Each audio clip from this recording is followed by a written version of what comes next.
salimos de nuestra frontera, en aquellos momentos terribles, dejamos bien sentado una cosa: la caballerosidad de los españoles.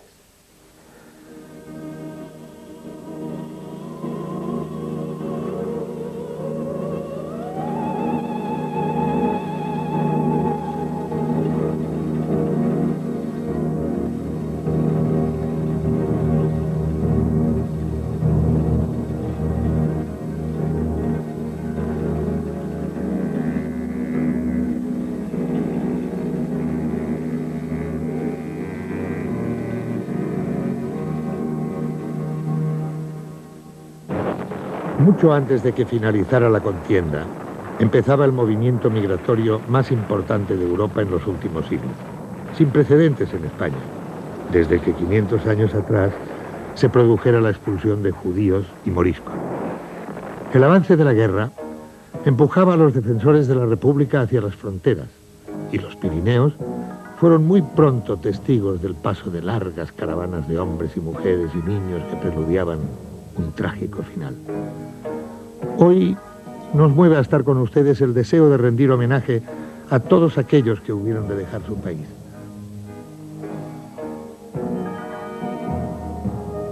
Un esfuerzo asimismo por rescatar aquel exilio de la propiedad privada de quienes tan íntimamente lo vivimos e integrarlo de una vez por todas en la historia de España, sacándolo del silencio en que le sumió el franquismo. Cuando era estudiante de bachillerato, después en la universidad, el exilio no existía. Había una máquina administrativa encargada de demostrar a los españoles que el exilio no existía. Se hablaba mucho de la guerra civil, naturalmente desde una perspectiva unilateral y parcial, pero el exilio no se hablaba nada. Había censores, había gentes en las aduanas que impedían el paso de los libros de los exiliados, había burócratas que visitaban las librerías para evitar que se filtraran algunos libros, de tal manera que para mí fue una aventura personal ir descubriendo que el exilio existía, que había personas que eran muy valiosas desde el punto de vista artístico y cultural para este país, que de las que no se hablaba para nada. Asturias y el País Vasco fueron zonas especialmente castigadas por los horrores de la guerra, en los primeros momentos. Fueron ciudadanos de estas comunidades los primeros en huir. Las familias trataban de alejar a sus hijos del terror de los bombardeos y del horror de la muerte.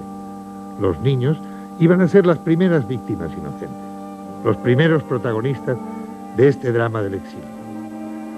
Los sindicatos de Inglaterra, Bélgica y Francia, los gobiernos de la URSS y México, ofrecieron su cooperación muy pronto para recibir a miles de niños en lo que se creía que iba a ser simplemente unas vacaciones que en demasiados casos se prolongarían de por vida. Según nos han relatado ellos mismos, sus padres estaban convencidos del inminente reencuentro. Muchos creyeron que la URSS, el lugar más alejado de una Europa que era mudo espectador, era el refugio más seguro. A nosotros, cuando nos quedamos aquí después de la guerra, de terminar la guerra de España, nosotros nos acogieron con todas las atenciones. Además, sin nosotros saber el ruso ni saber nada, nosotros nos dieron todas las posibilidades para que nosotros pudiéramos ir a trabajar y estudiar, y en fin, todas las cosas que fueran necesarias. Cerca de 4.000 niños vascos embarcaron en el puerto de Bilbao, otros muchos desde Gijón. A la URSS llegarían 2.848 niños de edades comprendidas entre los 3 y los 14 años. Unos desde el norte de España hasta Leningrado, otros desde Barcelona hasta Odessa. Nos han confesado que el viaje era una excursión, pero navegaban hacia un país desconocido, lejano y misterioso. Les acompañaban 122 maestros y personal auxiliar.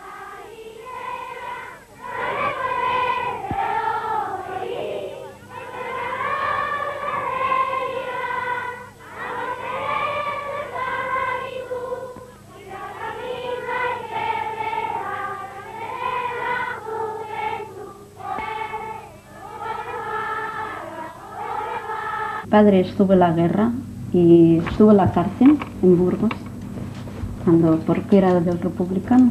Y debido a la política de mi padre, pues a mí me sacaron. Mi padre quería que yo estudiase aquí. ¿Y viniste sola? ¿Tú no tenías? Y vine sola y tenía, además de mí, éramos 3 más, pero me sacaron a mí sola. ¿Por qué?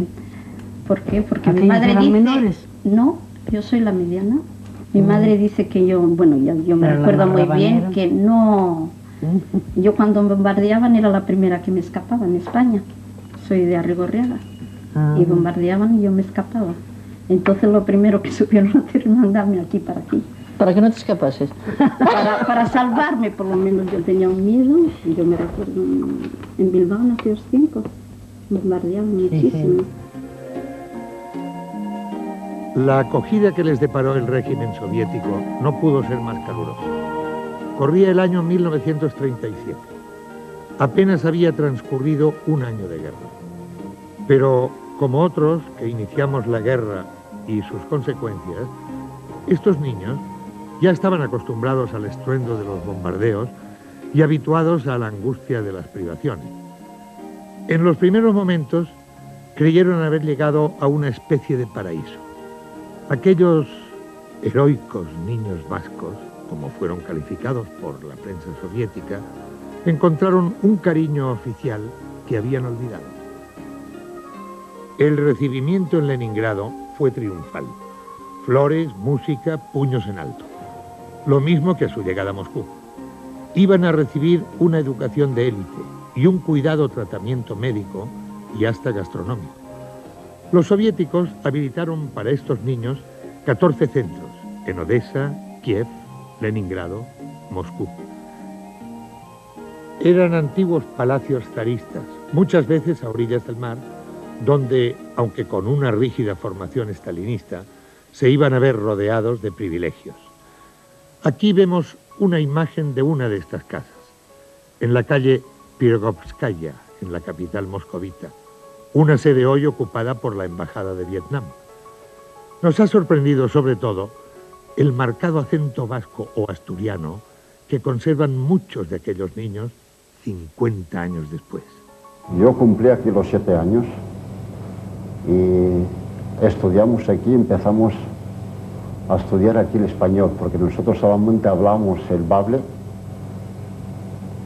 Así que aquí en la Unión Soviética nos enseñaron el español. El que no haya comprendido, que levante la mano.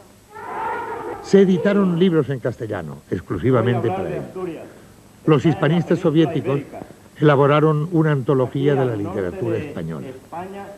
Según explican ellos mismos, recibían las clases en español, teniendo el ruso como segunda lengua para poder desenvolverse en un país en el que temporalmente habían de residir. Aquellos niños vivían desde la distancia la guerra de España, animando e incluso arengando a los suyos desde Radio Moscú. Nos facilita el poder comunicarnos con vosotros. Por este medio, os repito una vez más que estamos inmejorablemente. Hasta que una mañana descubrieron que la guerra había terminado. La historia les iba a jugar una broma muy pesada. La ingenuidad del primer momento la íbamos a pagar todos, pero sobre todo ellos, con una mayor tragedia. Cuentan, con una mezcla de frialdad y tristeza, que quien menos tardó 20 años en volver a reencontrarse con sus padres. Stalin no permitió que aquellos niños, educados para la victoria, se reunieran con sus familias en la derrota. Iban a perderse para siempre en el olvido, en las anchas calles del Moscú gris y monumental. Las opiniones que diera la gente, los deseos que tuviera la gente de volver, eso era recibido de una manera negativa, claramente negativa. Y trataban por todos los medios de hacer a la gente propaganda en el sentido de que se olvidaran de la posibilidad de volver a España en estas condiciones. Manuel Fernández, como tantos otros que habían llegado a la Unión Soviética con 7 años, procedente de Asturias, acabaría haciéndose economista, casándose con una soviética y viviendo como un ciudadano más en un pequeño apartamento adornado con la nostalgia de la vuelta a España. Aquí hubo un grupo de pilotos que estuvieron estudiando en la escuela de aviación, el oficio de pilotos, que empezaron en tiempo de guerra de España. Entonces, cuando se terminó la guerra de España, entonces a estos españoles dijeron, bueno, ustedes ya, la profesión de pilotos ya no tiene sentido, la guerra se ha acabado. Entonces, ¿qué pensáis en adelante? Entonces hubo un grupo de gente que dijo, bueno, yo aquí donde ustedes me puedan llamar, yo puedo trabajar, tal tengo este oficio, o puedo aprender un oficio. Otros dijeron, no, yo tengo un familiar en Francia, o en Cuba, o en La Habana, o en Venezuela, y yo quisiera irme donde eres. Entonces, de esta gente que quiso irse, de esta gente se fueron al campo, les llevaron a un campo de concentración, y estuvieron en un campo de concentración. Esto es una idea también de cómo se miraba el problema de la marcha de este país. Aquello era muy rígido en ese sentido. O sea, consideraban, bueno, de que si tú tienes deseos de marcharte de este país, aunque sea a encontrarte con tu madre, ¿no?, era un acto de traición a este país. Es absurdo, pero era así. Para aquellos niños se habían acabado las vacaciones y empezado el exilio. Cuando empezó la Segunda Guerra Mundial, creyeron que renacía la esperanza. Como dice María Zambrano, otra gran española exilada, agonizar es no poder morir a causa de la esperanza. Porque a los niños de la URSS, la vida les iba a obligar a huir del terror en 1937 para reencontrarse con él, si cabe de forma mucho más bárbara, 4 años después, lejos de su casa, de sus familias y de su tierra. El 22 de junio de 1941, cuando las tropas nazis invadieron el territorio ruso, muchos de aquellos niños falsearon su edad para poder alistarse en el Ejército Rojo. Lo cierto es que fueron trasladados rápidamente a las repúblicas del interior para evitarles los peligros. Y también nos dijeron que eran favorecidos en las raciones de alimento y que las primeras mantas fueron para ellos. Muchos de estos niños estuvieron en el sitio de Stalingrado y también nos dijeron que para salir de aquel holocausto, los primeros en subir a los trenes blindados para huir fueron ellos. Aquellos niños que meses antes bailaban despreocupadamente, en ocasiones bajo la mirada paternal de Stalin, iban a sufrir las mismas calamidades que otros compatriotas españoles que al finalizar la guerra habían llegado también a la Unión Soviética. Muchos se alistaron en el Ejército Rojo. De su comportamiento baste decir que cosecharon 723 medallas. Participaron en la defensa de Moscú, en la lucha guerrillera o entraron en Berlín con el Ejército Rojo. 2 de ellos llegaron a ser enviados a Alemania para rescatar al hijo de Stalin, aunque llegaron tarde. 151 murieron en combate, de ellos 5 mujeres. Un grupo de españoles formó parte del batallón de honor encargado de defender el Kremlin. Cuando los alemanes querían tomar Moscú, llegamos aquí en la Plaza Roja con la unidad que queríamos en defensa del Kremlin y los alrededores del Kremlin, donde estaban destinados los españoles. Y habíamos llegado aquí, en la Plaza Roja. Ya de aquí nos fuimos a la Casa de los Sindicatos. Pero después que ya la contraofensiva soviética, que echaron los alemanes afuera de Moscú, es cuando ya nos agregamos con un destacamento del camarada Medvedev, donde estaban los camaradas Strofov, Chorny y Stupin. El Kremlin, la Plaza Roja, simbolizaban para todos aquellos compatriotas no solo el socialismo, según ellos mismos explican, sino la defensa de la libertad en una lejana España en la que el general Franco, que aparecía junto a Hitler en Hendaya, creían que podría desaparecer cuando triunfasen los aliados. Sería un error más. Mientras permanecía viva la llama de la esperanza, la guerra hermanaba a españoles y soviéticos. El Partido Comunista formó el quinto regimiento. Se va. Fueron no pocos los españoles que dejaron su vida en tierra soviética en el curso de aquella gran guerra. Sus imágenes y sus nombres son recordados hoy en los libros de la pequeña historia y en el mural que se conserva en el Centro Español de Moscú. De aquellos soldados, uno de los primeros en morir en combate fue Rubén Ruiz Ibarruri.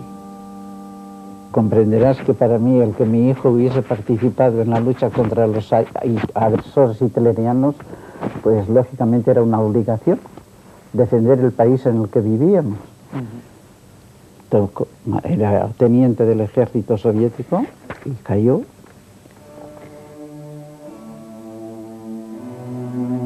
Aquella pérdida como madre no impidió a la dirigente comunista pedir a Stalin que consintiera a sus compatriotas que estaban en las academias la incorporación al Ejército Rojo.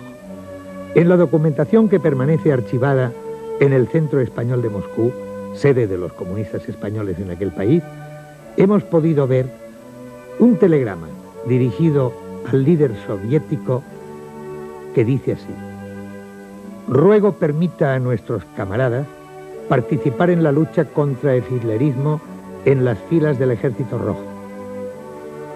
Este era el caso de Enrique Lister, Artemio Precioso, Ramón Soliva, Juan Modesto, Manuel Tagüeña y Antonio Beltrán o Francisco Romero Marín, entre otros.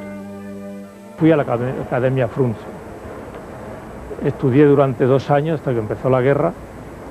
Una vez empezada la guerra, pues con 7 o 8 más de los componentes del grupo, que éramos 27, pasamos a ser profesores para la formación de cuadros militares para el frente. Y eso duró pues hasta el año 45, estuvimos hasta el comienzo del 46 en la academia. Volvamos en nuestro recorrido a los niños. La guerra mundial ha terminado. Esos muchachos llevan 8 años en la Unión Soviética, por tanto, ya no son tan niños, son jovencitos. Los que habían sido enviados a las repúblicas del Asia Central vuelven a sus respectivos domicilios, ya sea en Moscú, en sus alrededores, en Odessa, en Kiev, en fin, a cualquiera de las ciudades donde habían salido. En Europa empieza lo que se llamó la Guerra Fría. Esos muchachos eran, en su gran mayoría, hijos de familias humildes, campesinos, labradores, etc. Y en la Unión Soviética iban a tener la oportunidad de acceder a unos estudios que en España no les hubiera sido posible. Así iban a empezar una preparación que correría pareja con la misma presión ambiental y la represión del régimen estalinista.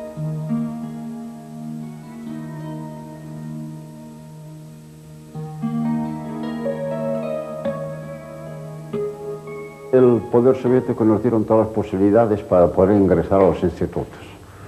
Y generalmente nuestros educadores y los españoles que estaban aquí fueron los que nos daban dónde es mejor ir a estudiar para dar más provecho a España. Por eso, ya estando en la Casa Niños, ya formamos grupos.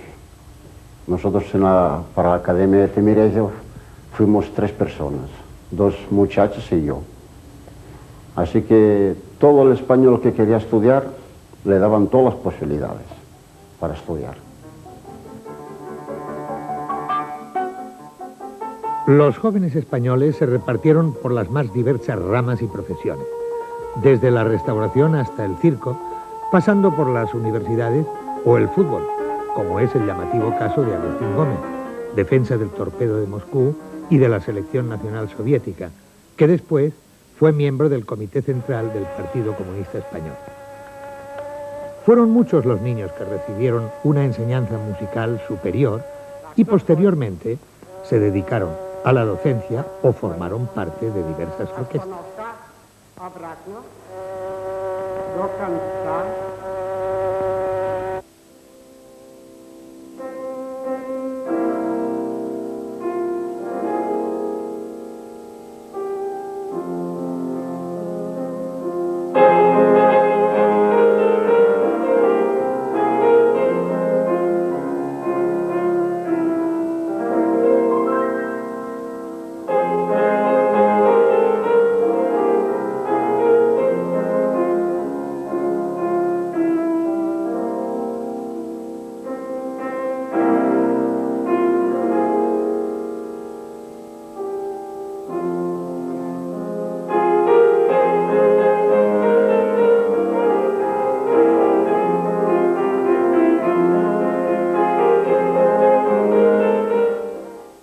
Me preguntan con frecuencia por qué yo no me marcho a España, a mi tierra. Yo les contesto que quisiera volver con mucho agrado, pero ¿dónde van a ir? Mi esposa, que es rusa, los hijos, los nietos, que son 3. Ellos han nacido aquí, para ellos esta es su patria. Entonces, ¿por qué yo me tengo que separar de ellos? Y el hecho de que si fuese yo a España y ellos tuvieran que venir conmigo, para ellos sería la misma tragedia que lo que fue para mí cuando yo vine aquí.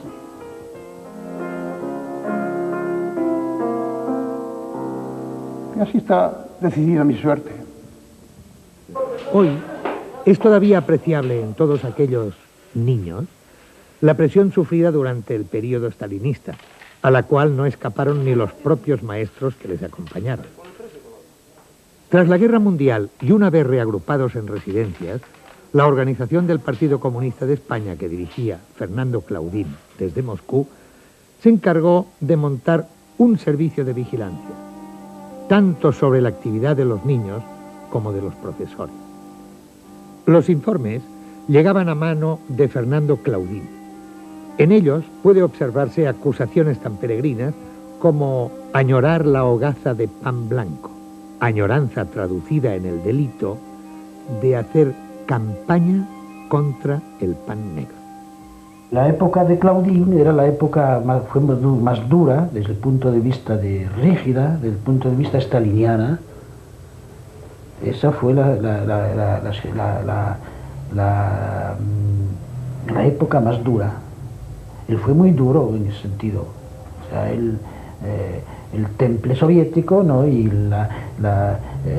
ser rígido, ser implacable era con cosas esas expresiones que tenía también cogidas de la propaganda soviética, esa de la inteligencia podrida, de la intelectualidad podrida, de todo aquello era una manera de llevar aquí a mucha gente intelectual de los españoles que habían venido. Se portó como Dios muy cruel. A la Guerra de España siguió la Mundial y a esta el estallido. Parece como si una maldición hubiera caído sobre aquellos niños inocentes, alejados de su patria por la bien intencionada decisión de sus padres de salvarles del peligro. Con Dolores Ibarruri, instalada en la Secretaría General del Partido Comunista de España, una vez desaparecido José Díaz, muerto en un hospital de Ucrania en circunstancias nunca suficientemente aclaradas, fue Fernando Claudín quien se encargó de mantener con mano férrea la organización de los comunistas españoles. Y así, lo que entonces era coexistencia obligada se ha transformado en un intento de borrarlo de la memoria. Su imagen ha desaparecido de las fotografías que se conservan en el archivo del Centro Español de Moscú. Hubo resistencia y por parte de la dirección también española a que la gente volviera a España. Hubo resistencia. Y después hubo acontecimientos bastante bruscos aquí, la gente había mucho descontento por esa posición, ¿no? Y después tuvieron que reexaminar esa posición, ¿no? Y decir, bueno, hay que... También de acuerdo con las protestas que había por parte de las instituciones internacionales, y por fin, después de cavilarlo bien, después de examinarlo, decidieron, bueno, que hay que